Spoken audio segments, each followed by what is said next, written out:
تعزیت داری کے حق میں آپ کو سب سے پہلے تو ایک تو یہ ریفرنس دینا چاہوں گا جو حضور اکرم محمد صلی اللہ تعالی علیہ وآلہ وسلم نے جو بوتل اپنی وائف بی بی ام سلمہ رضی اللہ تعالی عنہا کو دی تھی، جس میں کربلا کی مٹی بھری ہوئی تھی، اس بوتل کو دیکھ کر حضور صلی اللہ علیہ وسلم یعنی کہ پروفیٹ محمد بہت رنج و غم کے باعث زارو قطار رویا کرتے تھے اور تعزیت کیا کرتے تھے۔ یہ تعزیہ وہی بوتل کی شبیہ ہے جو جبریل علیہ السلام نے حضور اکرم صلی اللہ تعالی علیہ وآلہ وسلم کو دی تھی۔ اور اس معاملے میں ایک اور واقعہ بتانا چاہوں گا، اور وہ یوں ہے کہ ایک مرتبہ پروفیٹ محمد کے ایک صحابی جن کا نام زبیر ابن موتم رضی اللہ تعالی عنہ تھا، وہ بصرہ کے شہر کی طرف اپنے سفر پہ نکلے تھے۔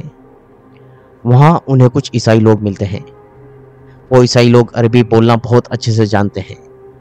ان عیسائی لوگوں میں سے ایک نے حضرت زبیر ابن موتم سے پوچھا، کیا آپ عرب سے ہیں؟ زبیر ابن موتم نے جواب دیا، جی ہاں میں عرب سے ہوں۔ پھر اس عیسائی نے پوچھا، کیا آپ اس شخص کو جانتے ہیں کہ جس نے ابھی ابھی اپنے نبی ہونے کا دعویٰ کیا ہے؟ زبیر ابن موتم نے کہا، جی الحمدللہ میں انہیں جانتا ہوں، اور میں انہی کے ہاتھ پہ بیعت کر کے ان کا دین اسلام قبول کر چکا ہوں۔ یہ سننے کے بعد عیسائیوں کے گروپ نے ایک دوسرے کے ساتھ اپنی زبان میں بات کرنا شروع کر دی، اور اس کے بعد وہ عیسائی حضرت زبیر ابن موتم کو اپنے ساتھ ایک گرجے میں لے گئی جہاں گوتھک آرٹ میں کچھ پینٹنگز بنی ہوئی تھیں۔ اس پینٹنگز کو زبیر ابن موتم کو دکھا کر ان عیسائیوں نے سوال کیا، کیا آپ کو ان تصویروں میں آپ کے اس نبی کی کوئی تصویر نظر آ رہی ہے؟ زبیر ابن موتم نے جواب دیا، نہیں۔ پھر وہ عیسائی زبیر ابن موتم کو اس سے بھی بڑے ایک اور گرجے میں لے کر گئے جہاں گوتھک آرٹ میں بنی بہت ساری تصویریں تھیں۔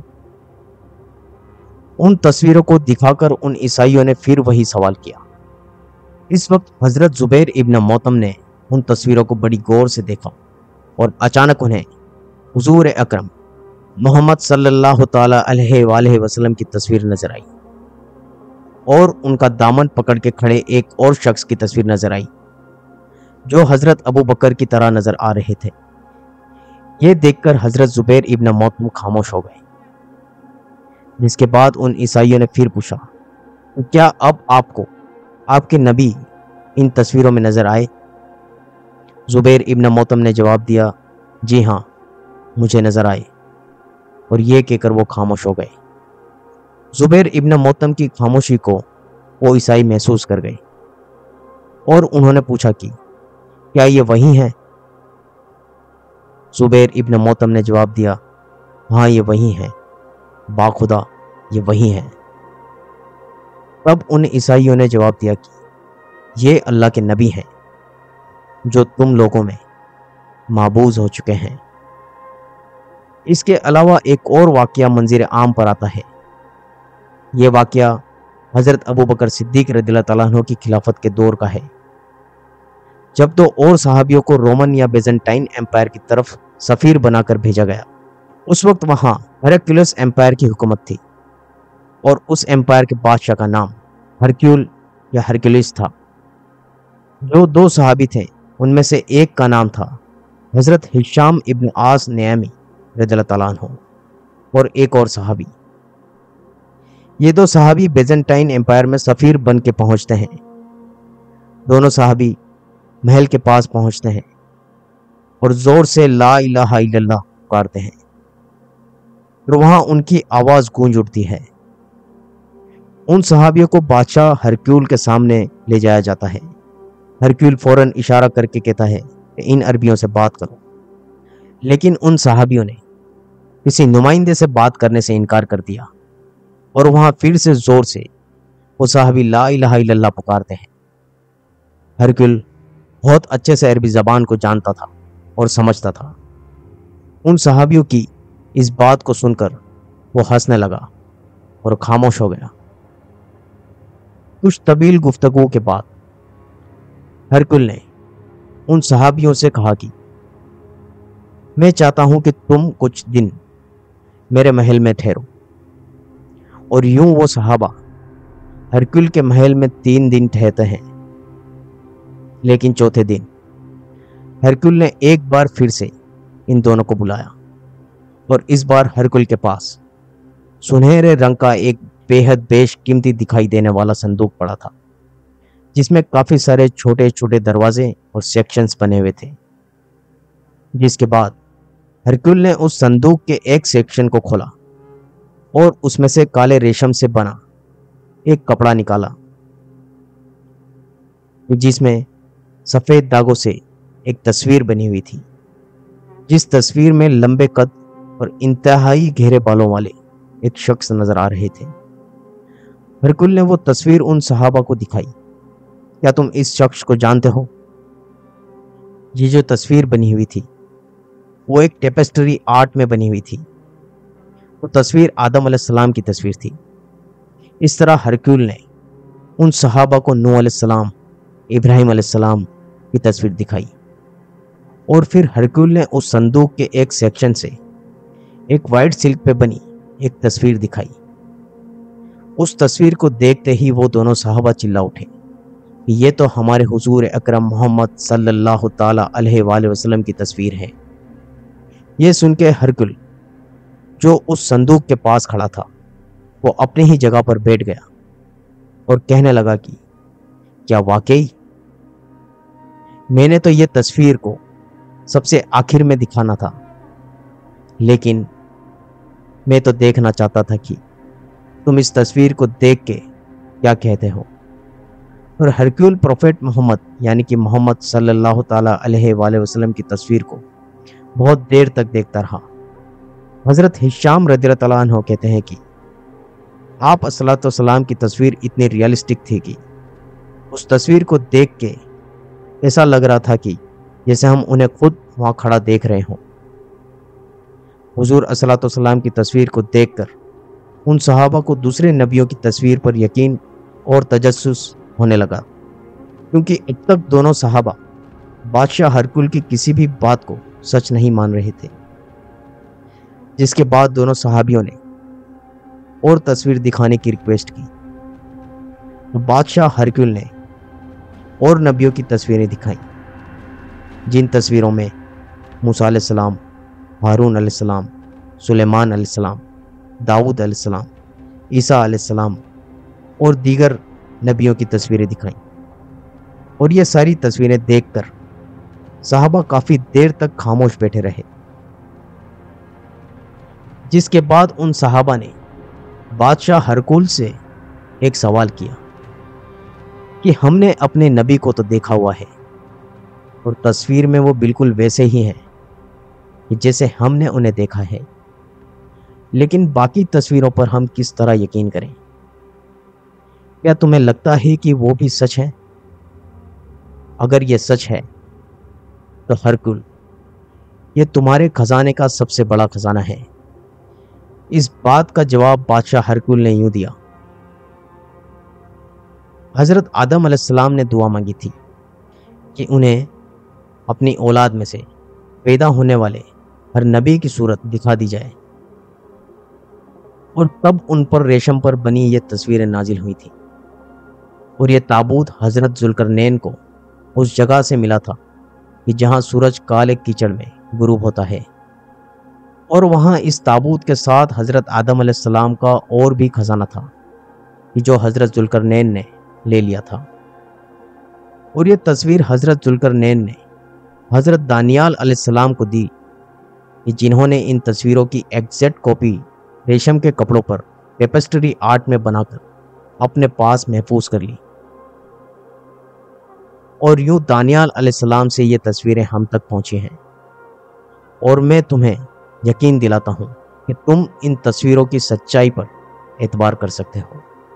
اور اس نے کہا، خدا کی قسم، اگر مجھے اپنے ملک اور اپنی بادشاہت کے بھاگ جانے کا خوف نہ ہوتا تو میں اپنے آپ کو ایک غلام بنا کر تمہیں فروخت کر دیتا۔ اور پھر حضرت ہشام رضی اللہ تعالیٰ عنہ اور دوسرے صحابہ حضور الصلوۃ والسلام کی تصویر کو دیکھ کر کئی دیر تک روتے رہے۔ جب ان صحابہ نے یہ واقعہ حضرت ابو بکر صدیق رضی اللہ تعالیٰ عنہ کو سنایا تو حضرت ابو بکر صدیق زار و قطار رونے لگے اور بادشاہ ہرقل کو مسکین کہہ کر افسوس کرنے لگے۔ اس واقعے کو امام بہقی کے علاوہ امام اجر اسقلانی نے وضع الباقی کے 9 والیوم اور اس کے پیج نمبر 285 میں بھی روایت کیا ہے۔ اب بات ہے کہ تصویر آدم علیہ السلام کی دعا کے چلتے آسمان سے نازل ہوئی تھی اور اتنی ایکوریٹ تھی کہ دونوں صحابہ حضور الصلوۃ والسلام کو دیکھ کر رونے لگے۔ اب بات آتی ہے تعزیہ شریف کی، جو صرف مولا حسین کی یاد میں ایک شبیہ کے طور پر بنایا جاتا ہے اور جن پہ کئی بار قرآن کی آیتیں لکھی رہتی ہیں۔ لوگ اس شبیہ کو دیکھتے ہیں اور کچھ لوگ اسے دیکھ کر روتے رہتے ہیں، کیونکہ انہیں اپنے نبی یعنی کہ حضور الصلوۃ والسلام کی وہ بات یاد آ جاتی ہے جو وہ ہر محرم پر کیا کرتے تھے، یعنی کہ وہ اس شیشے کی بوتل کو دیکھ کر تعزیت کیا کرتے تھے۔ اس لیے تعزیہ بنانا اور اسے تکنا اور تعزیت کرنا حضور صلوات والسلام کی سنت ہے۔ اور جو لوگ یہ کہتے ہیں کہ زندہ جان کی تصویریں بنانا جائز نہیں، ان کے لیے میں نے جو واقعہ بیان کیا اس کا حوالہ کافی ہوگا۔ تو ہم اپنی سب اپنی اپنی عقیدت سے بٹھاتے ہیں، بٹ ہم ہماری عقیدت یہ رکھتے ہیں کہ اگر یہ جو تعزیہ شریف ہم نہیں بٹھائیں گے تو جیسے آقا حسن کی شہادت لوگ بھول گئے، ان کا دن کو یاد نہیں رکھتا، اگر یہ نہیں کریں گے تو امام حسین کو بھی لوگ بھول جائیں گے۔ تعزیہ حضرت مولا حسین رضی اللہ تعالیٰ عنہ کی یاد کے اندر، جو کربلا کے میدان کے اندر 72 سپہ سالار کے ساتھ شہید ہوئے تھے، وہ شہید ہونے کی یاد کے اندر ہم مولا حسین کو یاد کرتے ہیں اور اسی کی یاد کے اندر ہم تعزیہ بٹھاتے ہیں۔ تعزیہ بٹھانے کا سب سے بڑا ایک کارن ہے ہمارا کہ کچھ لوگوں کو پیسوں کی تکلیف ہے، کچھ لوگ اتنے کیپیبل نہیں ہے کہ مولا حسین کا روزہ دیکھنے جائے۔ مولا حسین نے ہمارے لیے اسلام کو قربان کیا، اسلام زندہ کیا ہے ہمارے لیے، اور مولا حسین کی اسی یاد کے اندر ہم وہاں پہ نہیں جا سکتے ہیں، اسی کی یاد کے اندر موضوع حسین کا روزہ بناتے ہیں۔ جلوس میں جانا اسپیشلی اس لیے ضروری ہے کہ آج کچھ لوگ مولا حسین کا اگر جلوس نکلتا ہے تو کچھ شرک بدعت حرام بولتے ہیں۔ اگر کسی درگاہ کا صندل نکلتا ہے، آپ اسپیشلی دیوا شریف جاؤ، مختوم پاک جاؤ، حاجی علی سرکار پہ جاؤ گے، عبدالرحمن شاہ سرکار جاؤ گے، شہنشاہ ہندوستان غریب نواز کا صندل نکلتا ہے، تو جیسا صندل نکلتا ہے شان و شوکت سے، اگر مولا حسین کا نکالنا چاہے تو ہمارے پاس اتنا پیسہ نہیں ہے کہ ہم کربلا میں جا کر صندل نکالیں گے، تو انہی کی یاد کے اندر ہم تعزیہ بٹھاتے ہیں اور انہی کی یاد کے اندر ہم محرم کا جلوس نکالتے ہیں۔ کچھ لوگوں کو کتنے 80% مسلمان اپنے لوگ ایسے ہوں گے کہ مولا حسن کی شہادت سفر میں جو ہے وہ چاند کچھ لوگوں کو یاد نہیں ہے، آپ پوچھ سکتے ہو، بہت سارے لوگ ہیں 28-29 سفر جو ہے مولا حسن کی شہادت کا دن ہے، وہ یاد نہیں ہے۔ جب تعزیہ ہم بٹھاتے ہیں تو کچھ لوگوں کو یاد رہتا ہے کہ 10 محرم آنے والا ہے، مولا حسین کی شہادت کا دن ہے، اور نظر و نیاز لوگ کرتے ہیں۔ اگر یہ چیز بند ہو گئی کہ آنے والے 25, 30 یا 35 برس کے اندر جس طرح مولا حسن کی شہادت کچھ مسلمان بھول گئے، اسی طرح سے مولا حسین کی بھی شہادت کو بھولنے میں دیری نہیں کریں گے۔ خیر، تعزیہ نہ تو بدعت ہے، نہ ہی اسلام کے دائروں سے باہر ہے۔ بس علماء کو چاہیے کہ جیسے ہر کام کے طور طریقے وہ مسجد میں چیک چیک کے بیان کرتے ہیں، ویسے ہی ان معصوم اور بھولے والے مسلمانوں کو محرم میں تعزیت کیسے کی جائے اور اس کا طریقہ کار کیا ہوگا یہ بتائیں۔ جہاں تک بھول تاشوں کی بات ہے تو اس کے لیے میں یہ کہہ دوں کہ دنیا میں ملٹری کے پاس اپنا بینڈ ہے، لیکن سوال یہ ہے کہ اس ٹرینڈ کی شروعات کس نے کی تھی؟ تو میں بتا دوں کہ اس ٹرینڈ کی شروعات خود ہمارے نبی محمد صلی اللہ تعالیٰ علیہ وآلہ وسلم نے کی تھی، جو اپنی فوج کو اعلانیہ طور پر میدان جنگ میں لے جایا کرتے تھے۔